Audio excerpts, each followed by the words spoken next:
Well, if you're going to raise money, you got to be able to prove that you're going to be able to get a good return, right? Mm-hmm. How do you prove that when you don't have an actual operating business, and you haven't been doing it or whatever, but you need the capital to get the business operating, right? Chicken and egg. Yeah, exactly, right? Welcome to the Plan B CRNA podcast. I'm your host, Bobby Jones, and I'm so excited that you're here. The Plan B CRNA podcast is the only show made specifically for nurse anesthetists who are exploring options outside of their traditional career paths. This is the place to expand your mind and your goals as we uncover new ways to produce side income together. Join me for some honest, unscripted discussions with other CRNAs who are transforming their financial lives. This episode is brought to you by On-Call Capital. On-Call Capital is dedicated to educating CRNAs and other healthcare providers about investing outside of the traditional stock market. On-Call Capital also provides opportunities for you, yes, you, to create passive income and generational wealth while also lowering your taxable income through investments in the apartment and alternative investment spaces. If you haven't hit subscribe yet, make sure you do that right now so that you don't miss an episode. Thanks so much for joining me today.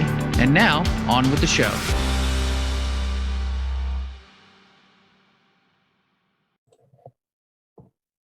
Welcome to another special guest episode of the Plan B CRNA podcast.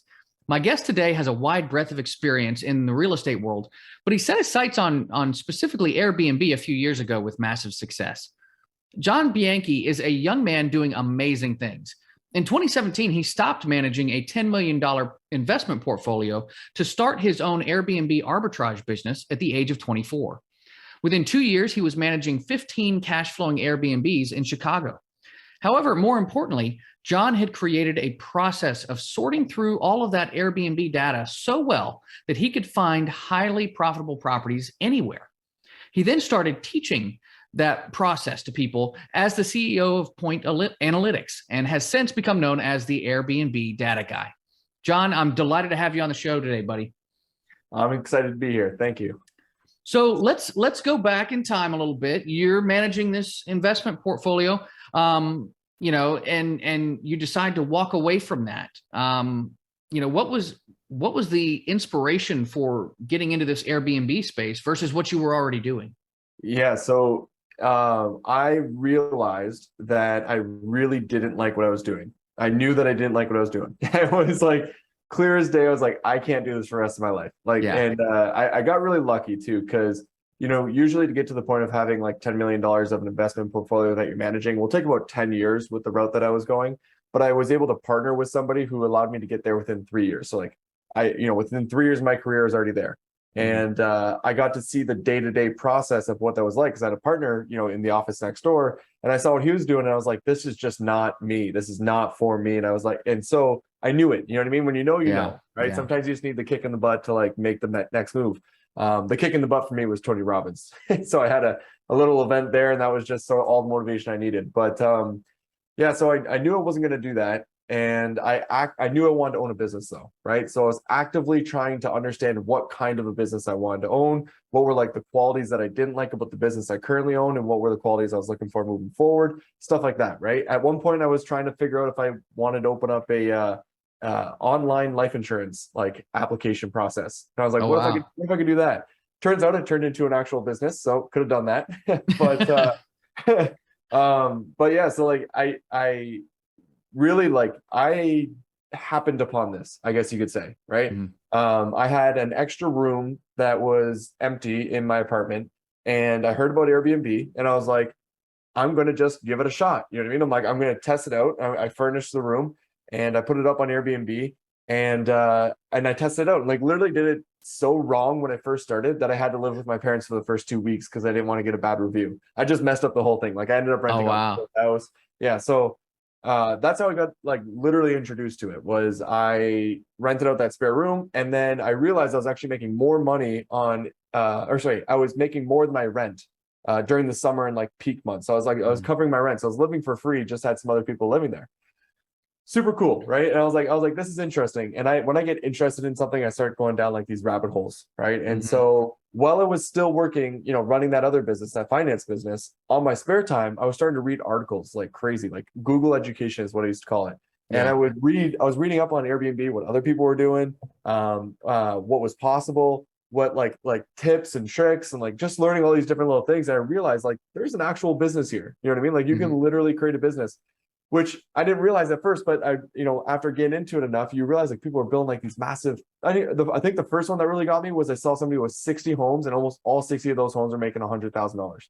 And Oh, my wow. mind was blown. I was like, what? Right? Yeah.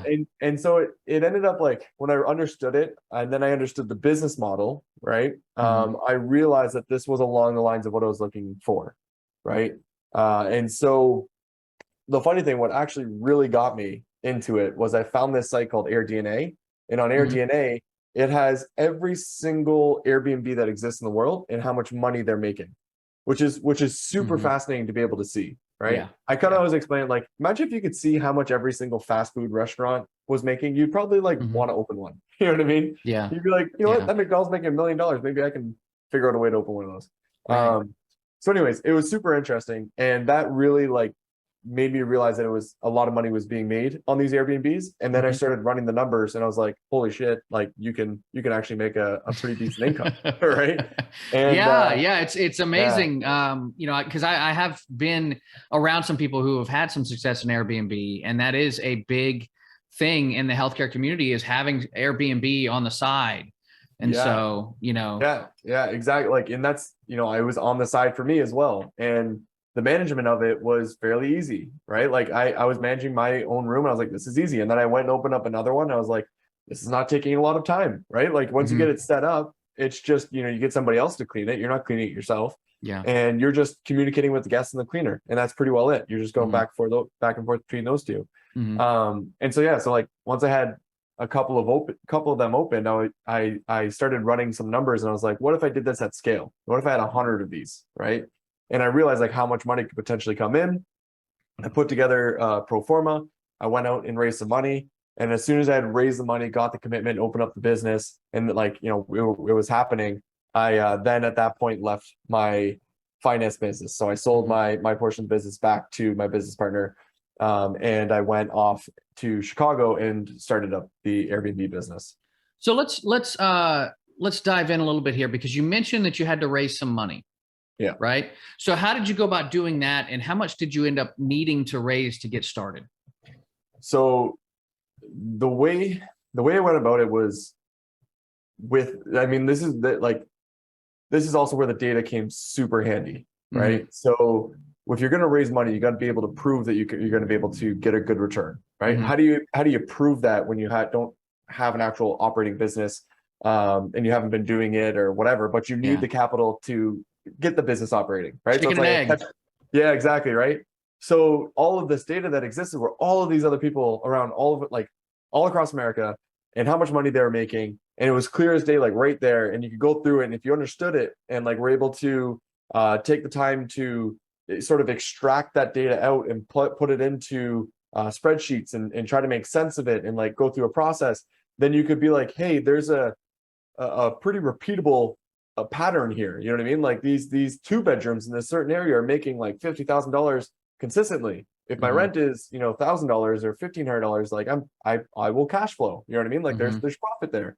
And I'm like, well, how much does it cost to open up one of these, right? Like how much is my furniture? Hmm. And then you figure out like how quickly you can get your money back and stuff like that. And so when I was thinking about raising money, I'm like, I need to be able to prove that I can make money with these. I got to run the numbers to make sure that it's actually there. So I used all the data to pull all of that together to be able to have that proof. And then it's literally just a matter of like you do it on one, right? So you Hmm. say, okay, this home's like here, if we invest $20,000 into this home, we'll make $75,000 there of the year, and we'll walk away with like $20,000 of that, right? Hmm. And Hmm. then you get your money back in 1 year. If we have this for 5 years, it's a pretty good investment, right? Yeah. Yeah. And then it's like, how many do we want to do? You know what I mean? Like how Yeah. much money Yeah, can once they have success, once an investor sees that success, then they're more apt to invest again for sure. Now, I do want to clarify though, because a lot of people think about Airbnb and they think about owning the place. Arbitrage is different. So describe that difference for me. So with arbitrage, it's called a rental arbitrage, which makes it easier to understand. So you're renting the home, right? You rent the home from a landlord for, let's say, $1,000, and then you then put it onto Airbnb, and you hope to make more than $1,000 a month by renting it out on Airbnb. And generally you can, because you're renting it out by the day rather than by the year, right? And so, if you're renting out for $1,000, you're hoping to make about $3,000, right? And so that is, in a sense, what arbitrage is. You're just trying to make more than what you're paying on Airbnb. Well, and if I understand it right, one of the major benefits of that is that you don't have to have as much cash up front. Correct. Yeah. So so there's 3 different options, and I'll kind of walk through each one of them right now, right? Sure. So the first one is rental arbitrage, which is the one I just explained, and it is by far the worst option out of the 3. However, it is the best one to get started, right? And to get the experience. Okay. So with rental arbitrage, you have to rent somebody else's home.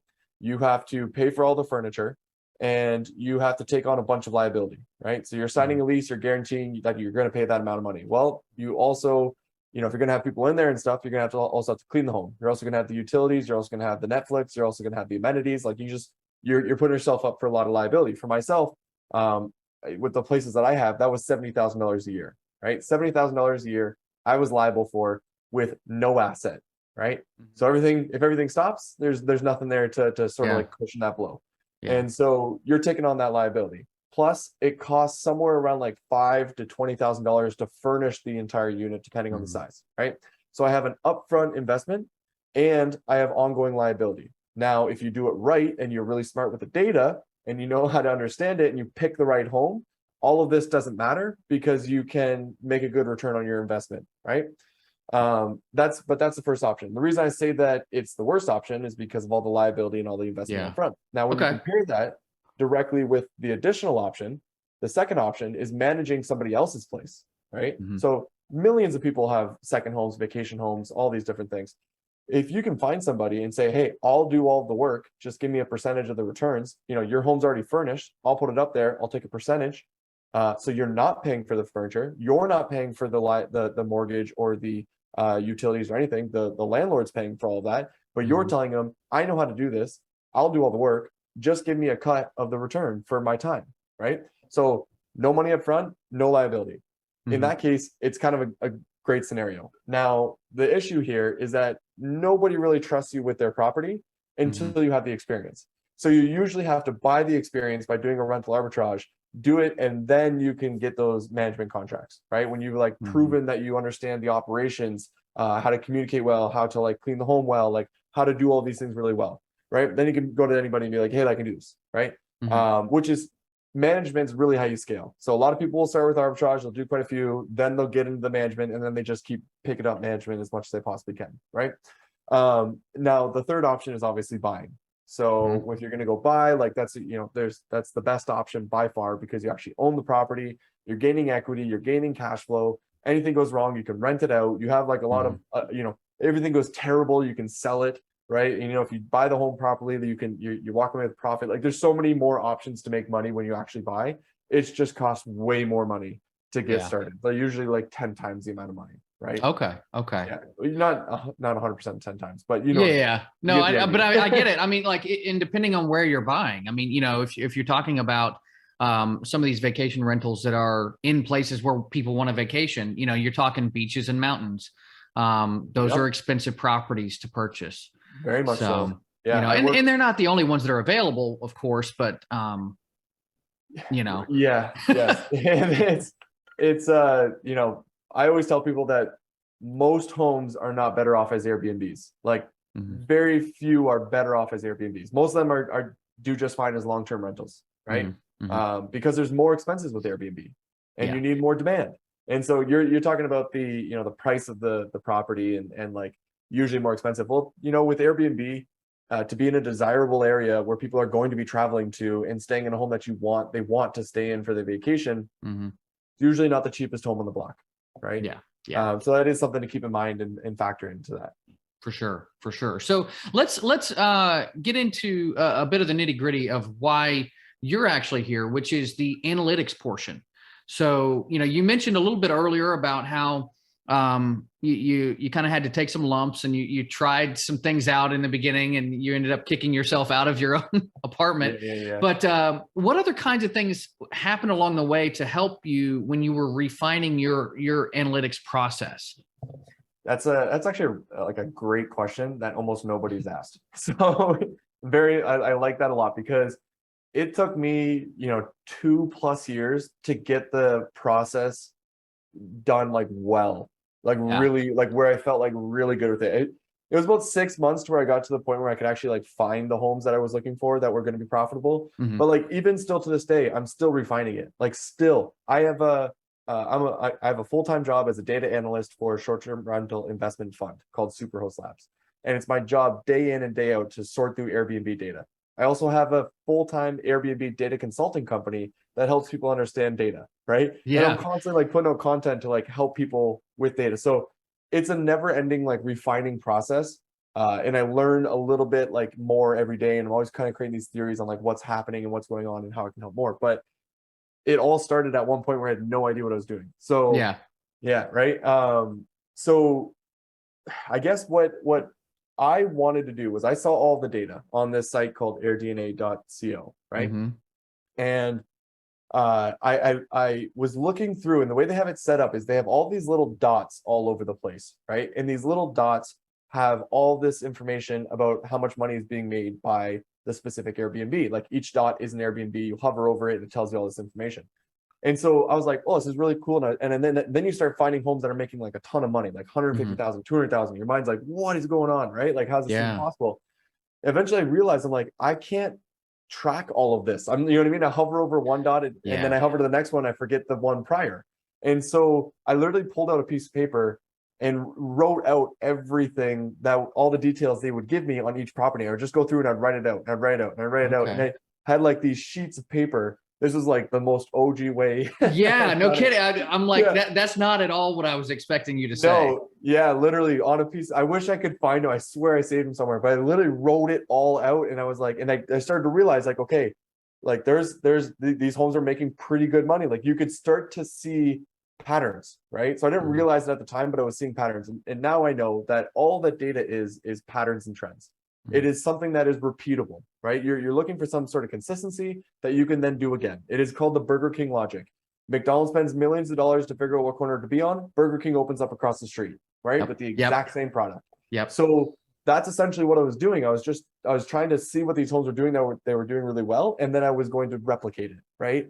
And so yeah, I wrote out on a piece of paper, and it allowed me to somewhat see like where you could go, where you couldn't go, where there might be profit. And I even was like, just so many things I was kind of doing wrong.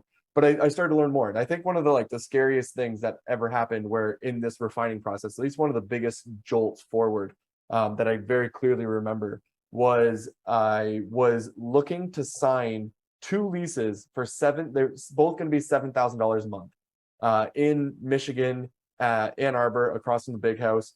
There was all this data saying these homes are making like $150,000 a year. I'm like, at $7,000 a month, I'm still making like $50,000 in cash flow. Like, this is gonna be amazing.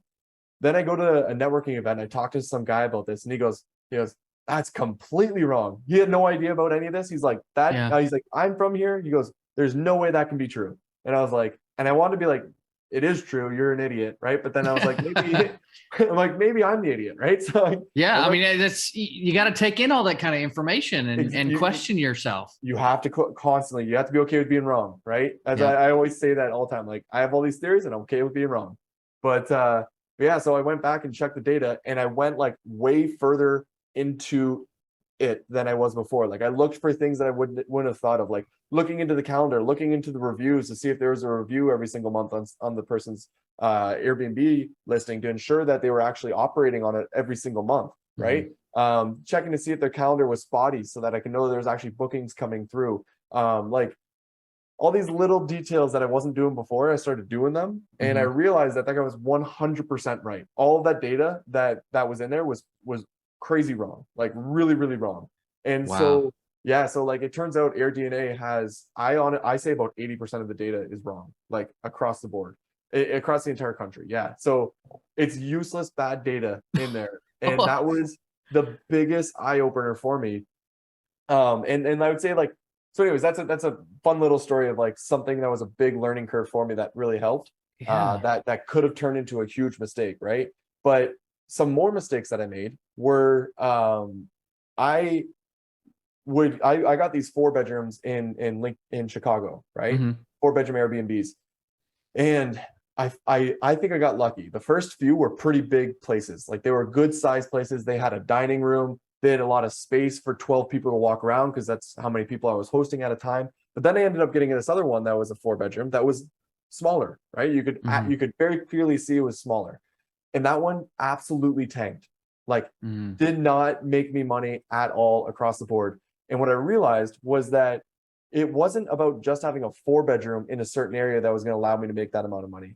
There were also additional features about the specific home that was needed to hit the numbers I needed to hit. Hmm. Right. Hmm. And so what I realized was that I didn't just need a 4 bedroom. I needed a 4 bedroom with a dining room for a dining table and another room for a living room. And I needed Okay. it to be enough space for people to feel like they could easily flow around. And an outdoor space made a huge difference. Right. Hmm. And so now this kind of clicked where I was like, okay, I need to like understand the details of the home even more so, right? Hmm. And then I Hmm. made another mistake, another huge mistake. This one was like I don't even know how I would have realized this without actually doing it, but in Scottsdale, Arizona, I opened up 2 homes in Scottsdale, Hmm. and I went through the data and I was like, I know this data now. I know it really well. I understand everything, and I feel super confident, right? And I'm like, I need a pool, and I need to have a big backyard, and I need all these things. And one thing that I missed was that you needed a pool heater, right? Everyone had a pool heater and I didn't have a pool heater. And a pool heater would extend your season by like an extra 3 to 4 months Oh, because people wow. could actually swim for those time periods. And if you didn't Yeah. have it, you wouldn't get the business because everyone else had the pool heaters. And so both of the homes tanked.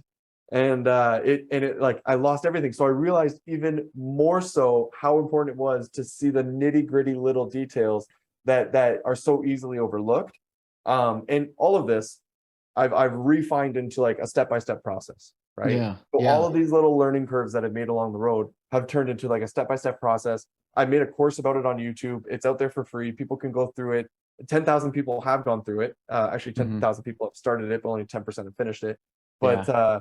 like that's it's all in there. You know what I mean? All this little content, all these little details, but it's all in there. But yeah, those are some Yeah, bumps. we'll put that link in the show notes. I'll get that link from you. We'll put it in the show notes. Cool. Yeah. So yeah, man. Yeah. So how many units are you currently managing then? Or do you have kind of under your umbrella? So zero, actually.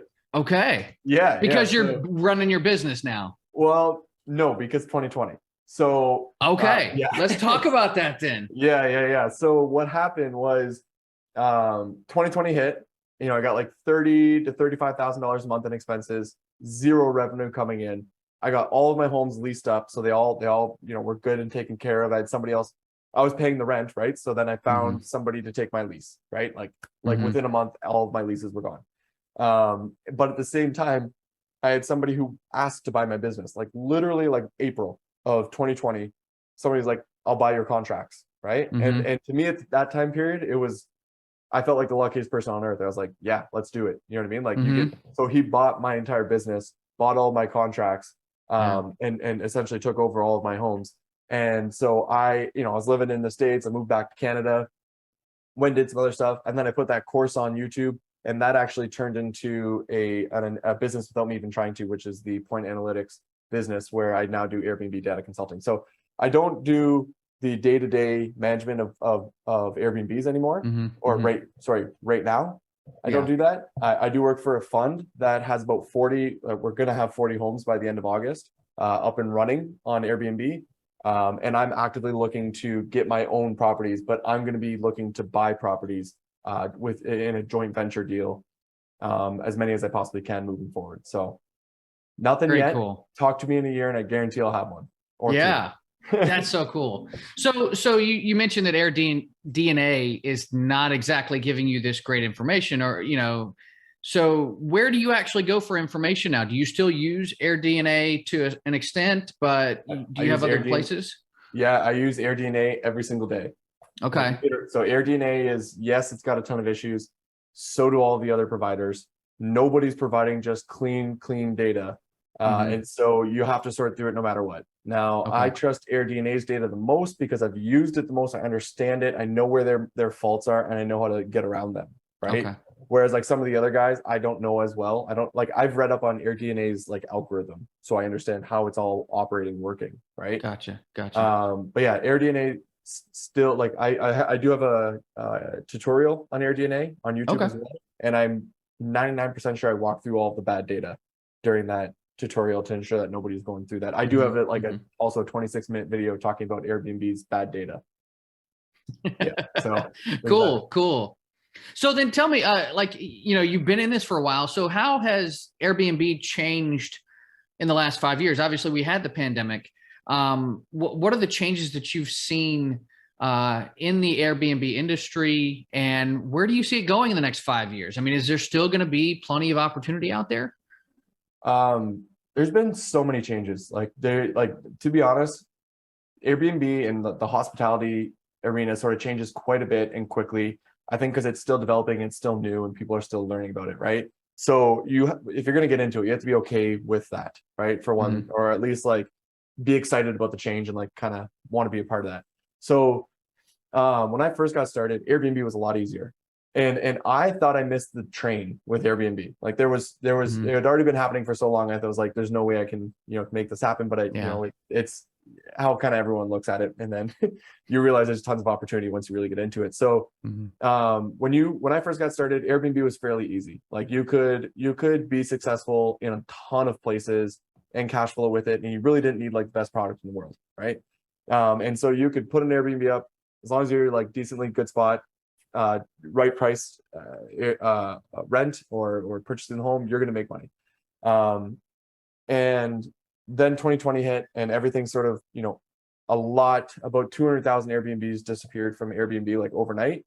And Airbnb started doing like monthly rentals a lot more, so that the platform sort of switched to that. And now there are a ton of people who are building these Airbnb businesses that are essentially corporate rentals / Airbnb, where they're renting out furnished rentals for like a month at a time rather than a day or a year. Well, so that avoids Airbnb specific laws in certain cities, correct? That's got to be the reasoning? No, so the reasoning is that so corporate rentals have existed forever, and people have been doing it forever. It's just always been a mouth-to-mouth networking type situation where traveling nurses go to a certain person at the hospital, and they tell you where the corporate rentals are in the city. And if you just happen to have that connection, then you've got business coming in nonstop. Well, since COVID happened, Airbnb sort of like positioned themselves as like, hey, you can rent us out for 30 days. You know what I mean? Like, come straight to us. Don't go to that. You know what I mean? Don't, like all these options we have.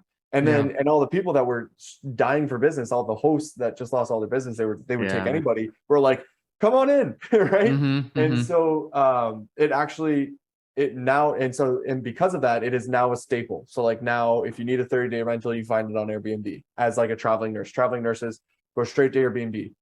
People who are accountants that are going to a different city for like a few months, they go straight to Airbnb, right? So people have been able to build businesses based off of that moving forward, which is something that wasn't happening a ton pre-2019, which is kind of interesting. But the biggest change that has happened has actually happened within the past 2 months. So within the past 2 months, Airbnb made the biggest change they've made to their platform in 10 years, where it completely changed the way that you searched for properties. And so what they've done is they've made it where they don't want you to search for just a city.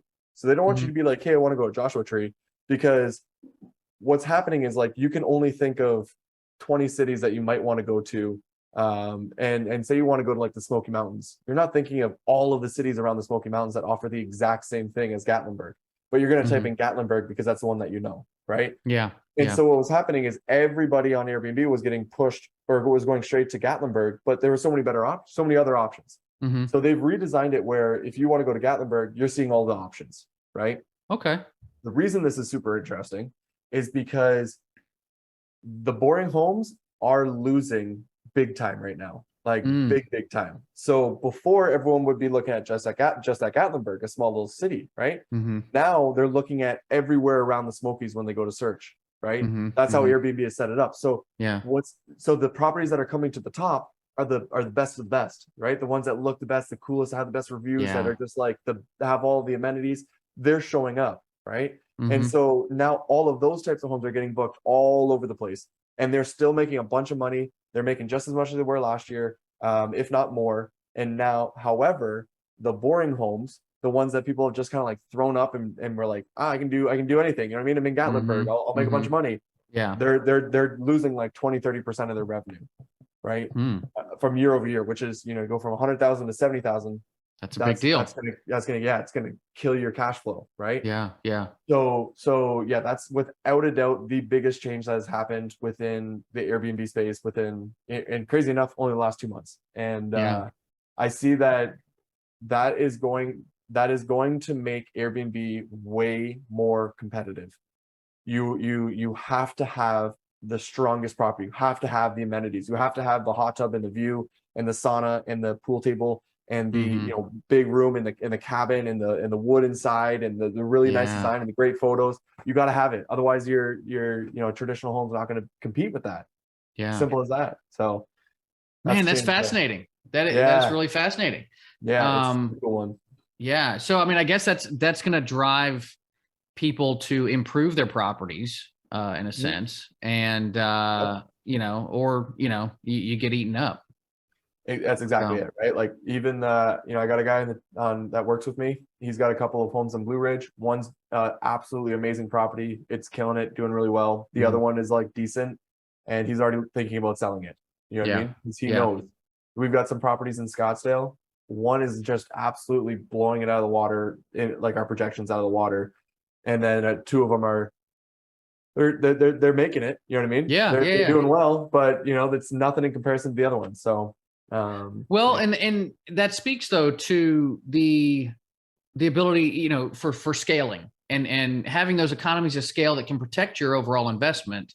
Because Right. if you do invest in something like a fund, you're now not just having, 3 or 4 of these Airbnbs that you depend on. You're having a lot larger of a pool that you're drawing income from. So you can deal with some of those fluctuations. It all kind of evens out in the Yes. end, correct? Yes. It's a lot easier when you automatically get the sort of balancing effect when you invest in a fund with your money Mm-hmm. in comparison to if you invest in your own homes, right? Mm-hmm. So if you're building up your own portfolio with your own homes and your own money, you got to hit those first ones out of the park, right? Those Mm-hmm. first Mm-hmm. few got to be really, really good, which can't stress enough. The data matters more than anything when it comes to that. So Yeah. like I can talk about it Yeah. for days, but you get those first few right, those first few are going to fund everything else, right? Mm-hmm. And it'll allow you to, have the buffer room if you do get a home that's not doing too hot, to still be able to continue moving forward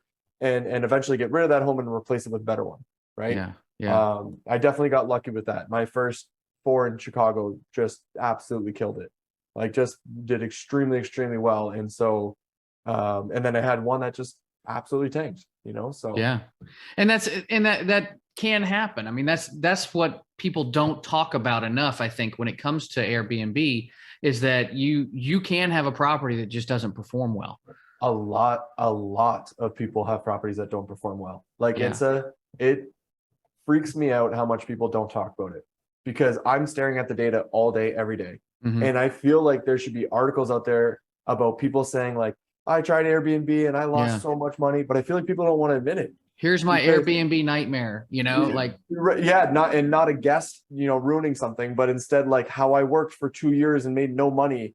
yeah. No one wants to admit that they failed, right? And they Yeah. put so much time into it. So there's no one who talks about how they failed with their homes. But I'm telling you right now, I see all of the data in Kissimmee alone, like Kissimmee around Disney. Yeah. People are losing money hand over fist. Some people are making money hand over fist, and Yeah. it's insane. There's like 50,000 listings down there, and I know for a fact a lot of people are losing money. But it's all over the country. So that's why I tell people the data is so important. You have no idea how important the data is, because it's going to save you thousands and thousands of dollars and hundreds of hours of time, because you'll get the home that's actually going to be profitable before anything else. Like the whole the whole thing about my business is trying to ensure that nobody signs an unprofitable lease or buys an unprofitable Airbnb ever again. Yeah. Right. Yeah. Or ever. Right. You Mhm. don't even need again, just in the first place. Yeah. So so that's anyways. Well, John, I want people to be able to get a hold of you and get access to this information.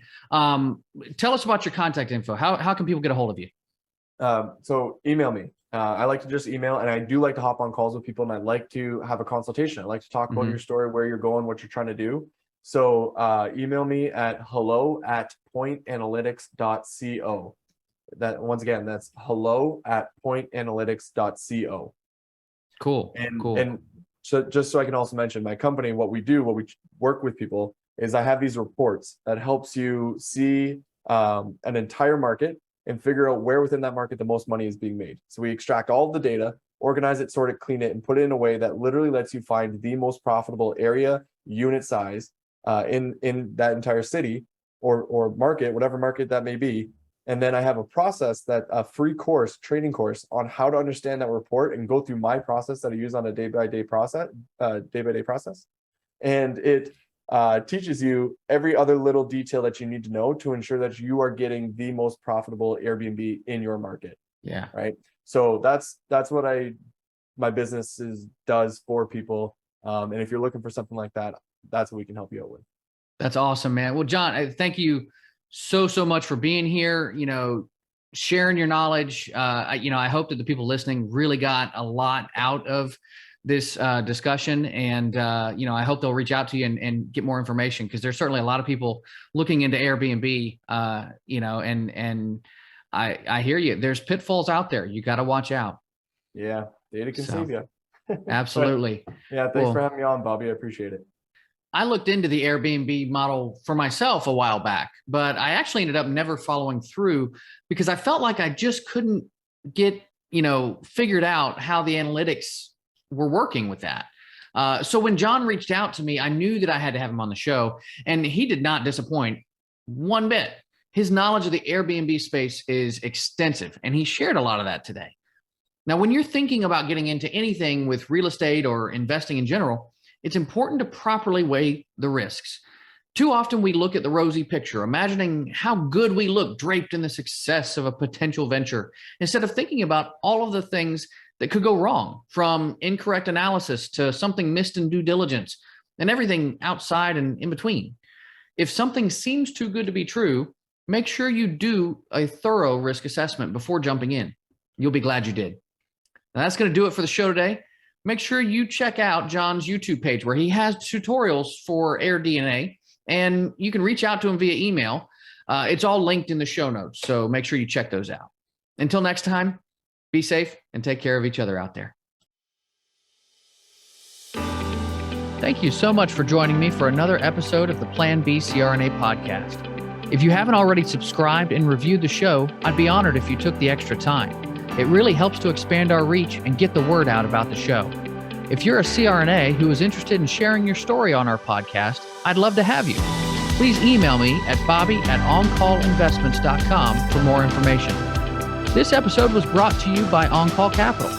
They are dedicated to helping providers like you develop passive income and generational wealth through investments in the apartment and alternative investment spaces.